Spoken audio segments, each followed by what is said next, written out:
जो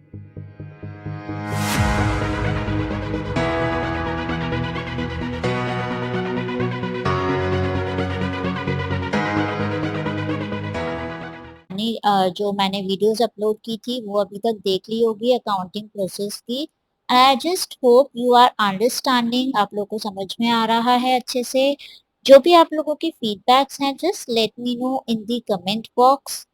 just let me know कि क्या आपको अगर कुछ डाउट है तो आप पूछ सकते हो। I have given my number, you can ask me, you can call me on that number and ask all your doubts there, और you can drop me message on WhatsApp.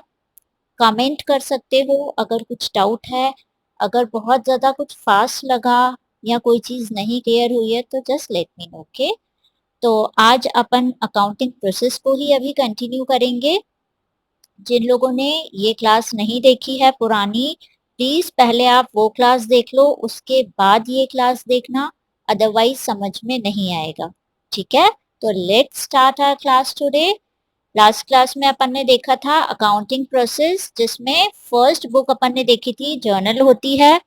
उसमें हम डेट वाइज एंट्रीज करते थे, सभी की entries कर लेते हैं।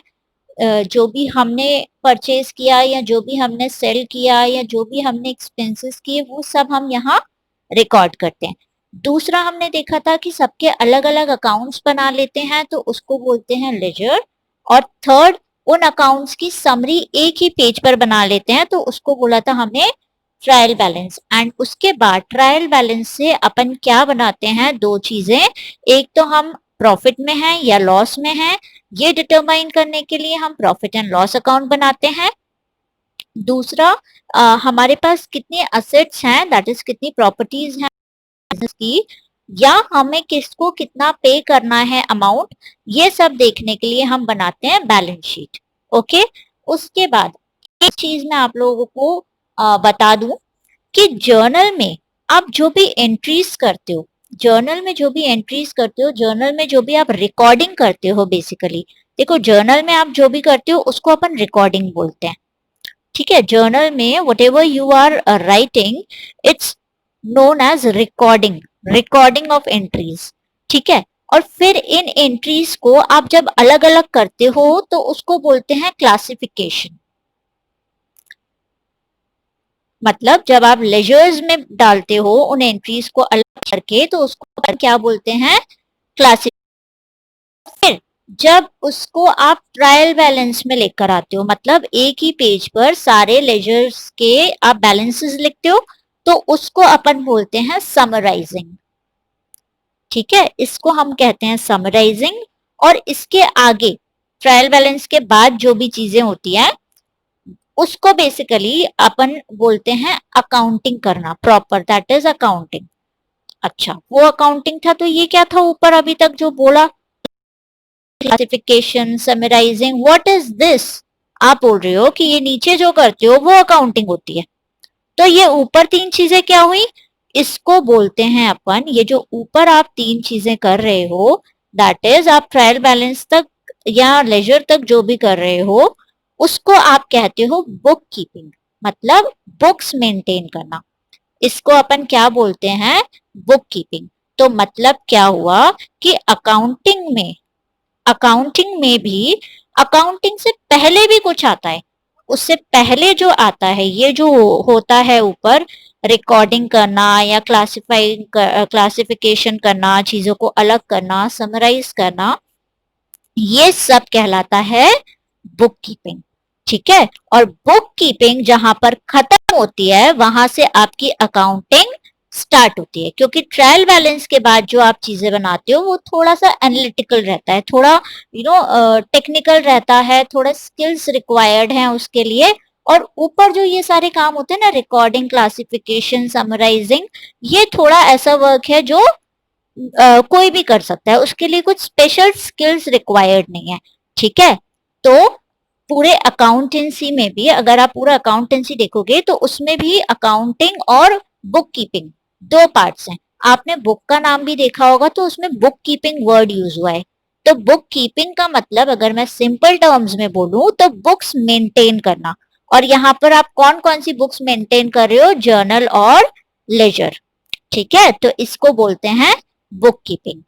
चलो, ये तो बात हुई कि रिकॉर्डिंग, क्लासिफाइंग, समराइजिंग, और मतलब ये कहलाता है आपका बुक कीपिंग, ऊपर वाला पार्ट।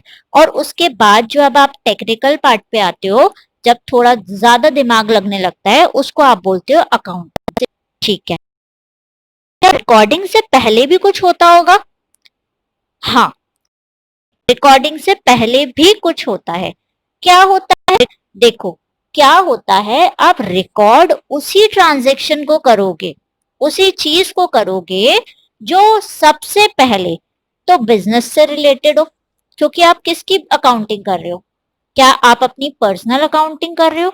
पर्सनल अकाउंटिंग कोई नहीं करता, जनरली कोई नहीं करता, है ना। अपन जनरली क्या करते हैं, बिजनेस की अकाउंटिंग करते हैं। अकाउंटिंग कर रहे हो तो सबसे पहले तो क्या देखना पड़ेगा कि ये होना चाहिए एक बिजनेस ट्रांजैक्शन, है ना। जो भी आप रिकॉर्ड करोगे वो क्या होना चाहिए? सबसे पहले तो बिजनेस ट्रांजैक्शन होना चाहिए, बिल्कुल बिजनेस से रिलेटेड होना चाहिए, तभी हम उसे बिजनेस में रिकॉर्ड करेंगे। दूसरी चीज ये कि this should be measurable in money terms. अच्छा, अब ये बात कहां से आई?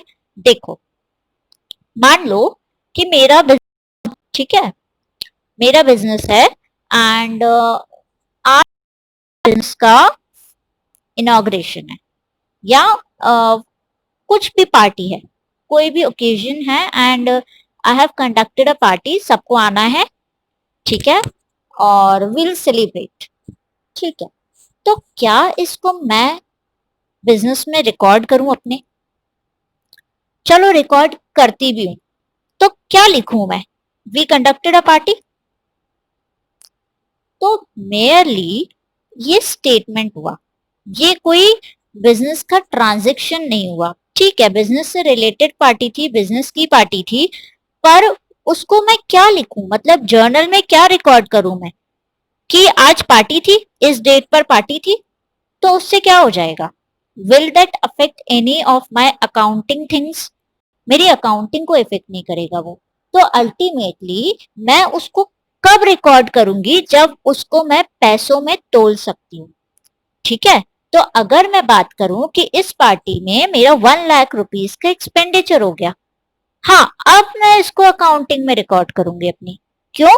क्योंकि एक तो ये बिजनेस पार्टी थी, तो मेरा बिजनेस का ट्रांजेक्शन हो गया। दूसरा, अब मैं बता सकती हूँ कि उस पे मेरा एक्सपेंस कितना हुआ। एक्सपेंस की बात आ गई ना अब तो अब क्या करूंगी, मैं इसको अपनी अकाउंटिंग में रिकॉर्ड कर लूंगी as an expense of ₹1 lakh. ठीक है, अब मैं बता सकती हूँ ना कि मैंने कुछ बिजनेस का ट्रांजेक्शन किया और उसके ऊपर कितना खर्चा हुआ। ठीक है, मेयरली स्टेटमेंट्स रिकॉर्ड नहीं करने हैं, ट्रांजेक्शन्स रिकॉर्ड सिर्फ नहीं करने हैं। जो भी ये केवल जो स्टेटमेंट्स होते हैं उसको आप बोलते हो इवेंट्स। ये कुछ इवेंट हुआ, लेकिन जब इस इवेंट में मनी आ जाता है, मनी इन्वॉल्व हो जाता है, तब वो ट्रांजेक्शन बन जाता है। ठीक है, तो हमेशा ध्यान रखो, अकाउंटिंग प्रोसेस में सबसे पहले अपन को आइडेंटिफाई करना है बिजनेस इवेंट्स एंड ट्रांजैक्शंस। मतलब जो भी आप रिकॉर्ड कर रहे हो वो बिजनेस से रिलेटेड होना चाहिए। उसके बाद दूसरी चीज वो क्या होना चाहिए, वो मनी टर्म्स में होना चाहिए। उसके बाद आप उसको रिकॉर्ड करोगे जर्नल में, then into ledger, and then into trial balance. उसके बाद प्रॉफिट एंड लॉस बनाओगे और बैलेंस शीट बनाओगे। ठीक है, I hope this is clear now. अभी भी अकाउंटिंग प्रोसेस एंड नहीं हुई है, अभी इस चैप्टर के बीच में। अब मैं उसको तब एक्सप्लेन करूंगी आपको और डिटेल में। ठीक है, अब अपन चैप्टर स्टार्ट करते हैं। So coming to our first chapter, that is, क्या था chapter? Introduction to accounting.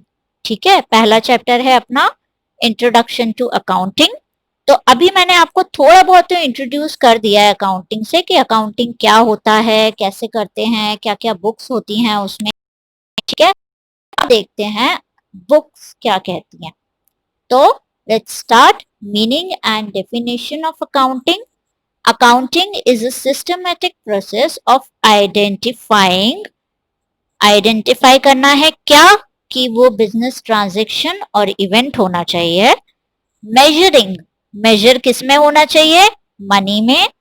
Recording in journal, classifying into ledgers, summarising, trial balance की बात आ गई, interpreting and communicating financial information to the users. देखो, केवल ट्रायल बैलेंस बना के, profit and loss balance sheet बनाकर बैठना नहीं है, उसके बाद हम उसे इंटरप्रेट करते हैं कि हमने क्या इस साल प्रॉफिट अर्न किया या क्या हमने लॉस इनकर किया है, हमने पिछले साल के कंपैरिजन में ज्यादा प्रॉफिट अर्न किया या कम किया, पिछले साल के कंपैरिजन में सेल्स बढ़ी क्या, एक्सपेंसेस बढ़े क्या।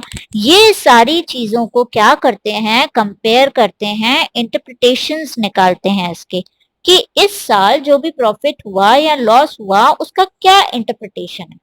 ठीक है, और अल्टीमेटली ये सारी जो भी इंफॉर्मेशन होती है, अकाउंटिंग आपके जो रिकॉर्ड्स होते हैं, वो आप कम्युनिकेट करते हो फाइनेंशियल इंफॉर्मेशन आपकी किसको? यूजर्स को।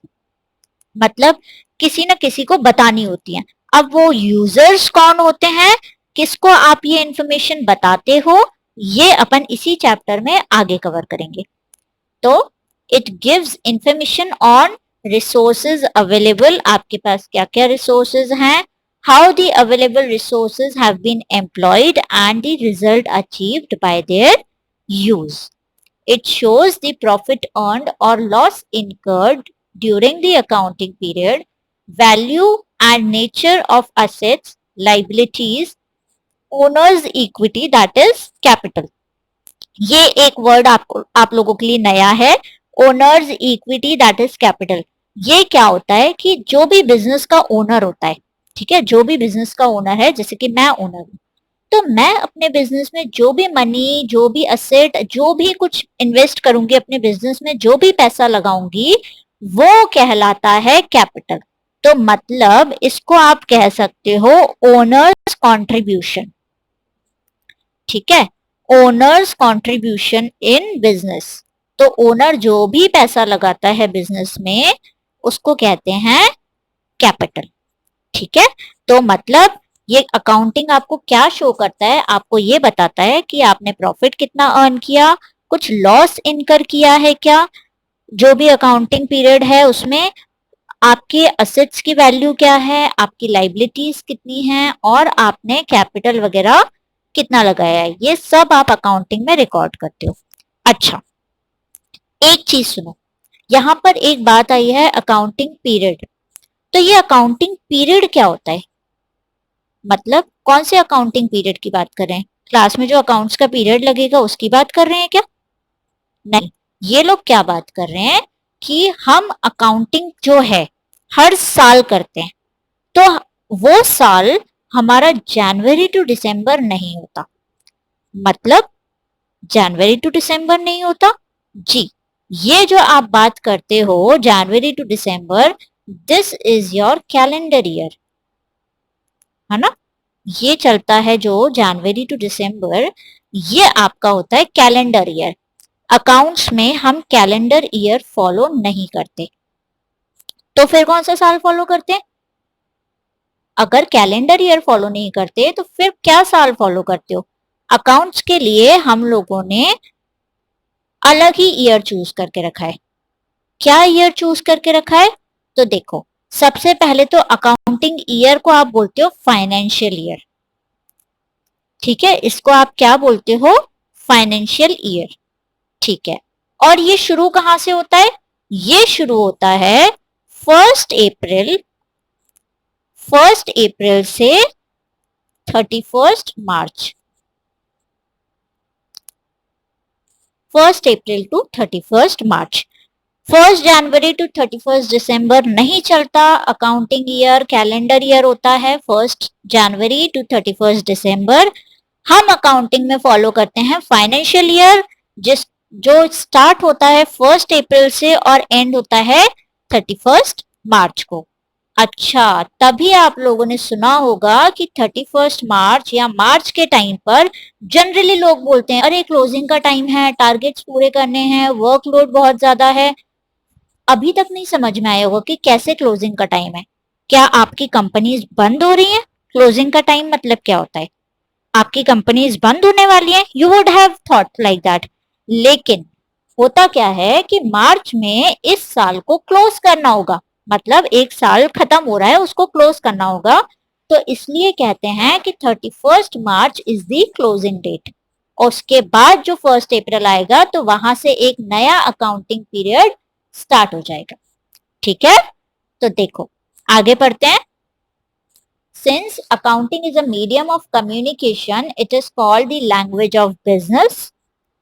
अब ये आ गई आपकी definition. Accounting is the art of recording, classifying and summarizing in a significant manner and in terms of money, okay, transactions and events which are in part at least of a financial character, मतलब business से related होने चाहिए, and interpreting the results देयरऑफ। तो ultimately accounting क्या है? एक art है चीजों को रिकॉर्ड करने का, क्लासिफाई करने का, समराइज करने का in a significant manner and in terms of money, transactions and events in part at least of a financial character and interpreting the results thereof। ठीक है, ये सारे टर्म्स अब आप लोगों को एकदम क्लियर समझ में आ रहे होंगे। रिकॉर्डिंग मतलब जर्नल में रिकॉर्ड करना, क्लासिफाइंग मतलब लेजर्स में पोस्ट करना, समराइजिंग मतलब उनका trial balance, profit and loss और बैलेंस शीट बनाना। इन टर्म्स ऑफ मनी भी मैंने बता दिया, ट्रांजेक्शन और इवेंट्स भी मैंने बता दिए कि वो बिजनेस से रिलेटेड होने चाहिए, तभी आप अकाउंटिंग में उसको रिकॉर्ड करोगे। ठीक है, चलो आगे बढ़ते हैं। एक और डेफिनेशन है ये अकाउंटिंग की। ओ एक और, चलो रीड करते हैं। याद एक ही करनी है, जो इजी लगे वो याद करना। Accounting is the science of recording and classifying business transaction and events primarily of a financial character and the art of making significant summaries, analyzing and interpretations of those transactions and events and communicating the results to person who must make decisions or form judgments। वही बात बोलिए घुमा फिरा के, इसको तो बिल्कुल याद मत करना। ठीक है, नेक्स्ट देख लें। Accounting is the process of identifying, measuring and communicating economic information to permit informed judgments and decisions by user of the information। छोटी लग रही है तो ये मत सोच लेना कि ये याद करेंगे definition. Don't go for this definition also. ठीक है, ठीक है, नेक्स्ट देखते हैं।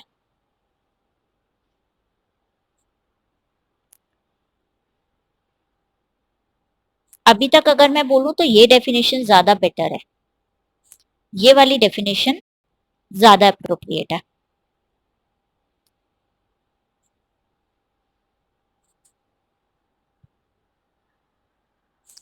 चलो अब देखते हैं अपन एट्रीब्यूट्स और characteristics of accounting. Basically accounting के क्या कैरेक्टरिस्टिक्स हैं, तो जो अभी तक मैंने आपको अकाउंटिंग प्रोसेस बताई है वो सारी चीजें इसमें as a characteristics of accounting cover करेंगे। अल्टीमेटली अकाउंटिंग क्या है? वही तो है, अकाउंटिंग प्रोसेस ही तो एक अकाउंटिंग है। तो एट्रीब्यूट्स ऑफ अकाउंटिंग क्या है? देखो, the definition of accounting bring to light the following characteristics of accounting. सबसे पहला है identification of financial transactions and events. सबसे पहले आइडेंटिफाई करना है कि कौन से फाइनेंशियल ट्रांजैक्शंस और इवेंट्स हम क्या करेंगे? रिकॉर्ड करेंगे। तो accounting records only those transactions and events which can be measured in terms of money. This involves identifying transactions and events that are part of economic activity, for example, purchase of raw material or sale of finished goods by a firm। तो वो ही transaction और events हम record करेंगे जो money में major किए जा सकते हैं। Such transactions are identified with the help of bill and receipts as evidence of the transactions। और ये ट्रांजेक्शंस आप जनरली कैसे आइडेंटिफाई करोगे कि जब आपने वो ट्रांजेक्शन किया होगा तो आपके पास उसका कुछ बिल होगा, कोई रिसिप्ट होगी, कुछ ना कुछ ऐसा एविडेंस होगा जहां से आप उसकी वैल्यू देख सकते हो, बता सकते हो, और आपने क्या ट्रांजेक्शन किया है वो बता सकते हो। ठीक है, तो सबसे पहली स्टेप जो है, आपको क्या आइडेंटिफाई करना है कि कौन से फाइनेंशियल ट्रांजेक्शन्स और इवेंट्स आपको रिकॉर्ड करने हैं बिजनेस में। ठीक है, उसके बाद measuring the identified transaction. Accounting measures the transactions and events in terms of a common measurement unit, that is the currency of a country. India की करेंसी क्या है? रुपीस। तो जो भी आप ट्रांजेक्शन्स और इवेंट्स आइडेंटिफाई कर रहे हो उसको किस में मेजर करना है? कॉमन यूनिट में, जो जनरली क्या होता है? उस कंट्री की currency.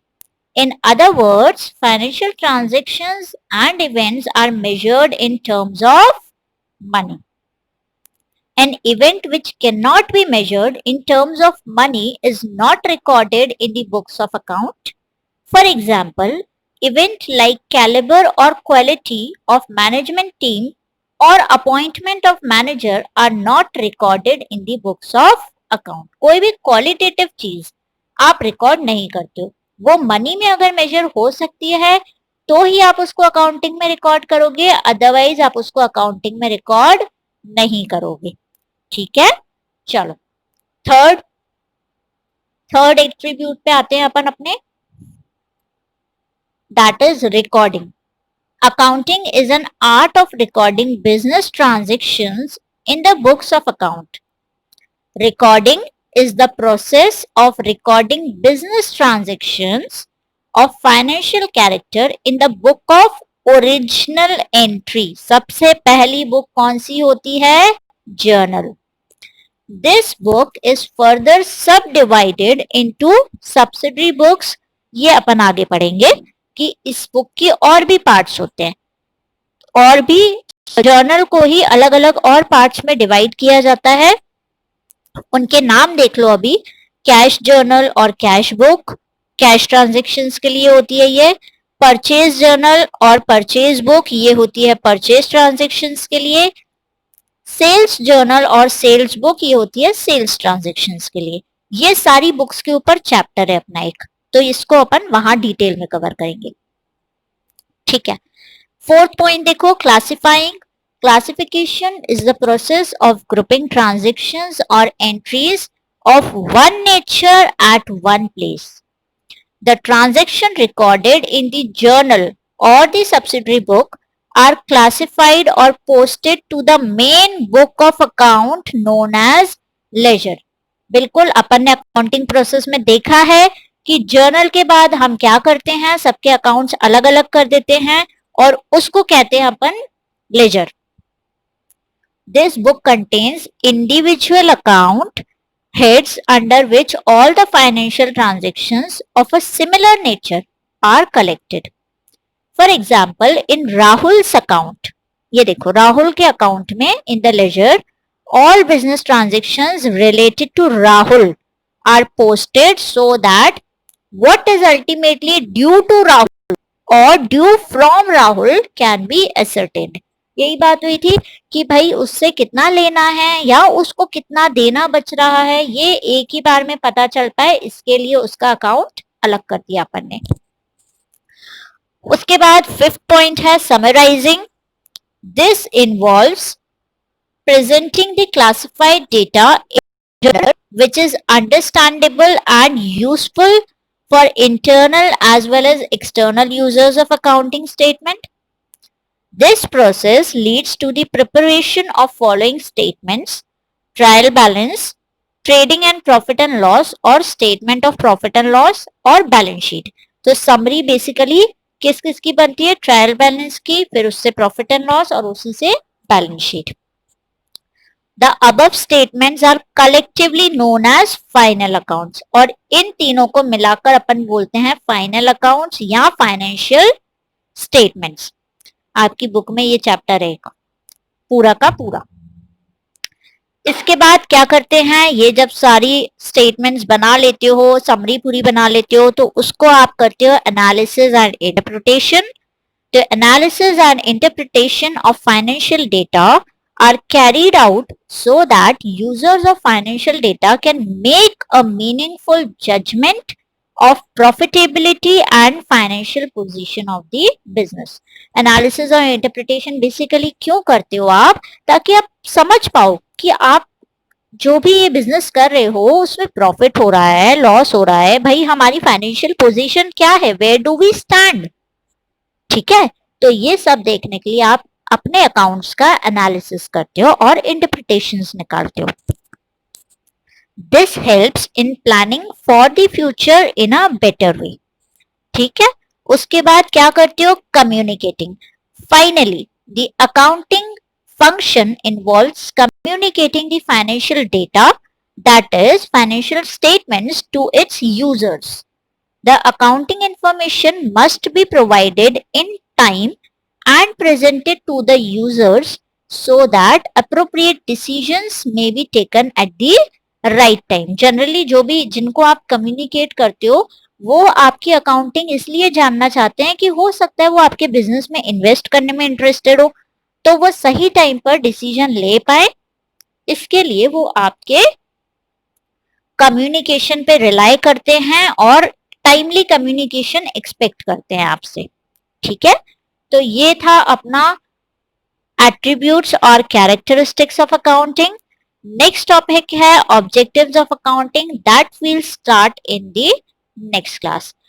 And I want everyone, all of those who are watching the video, please comment and let me know whether the videos are useful for you people, आपको को समझ में आ रहा है अच्छे से, या अगर आप चाहते हो कि कुछ चेंज किया जाए इसमें तो जस्ट लेट मी नो।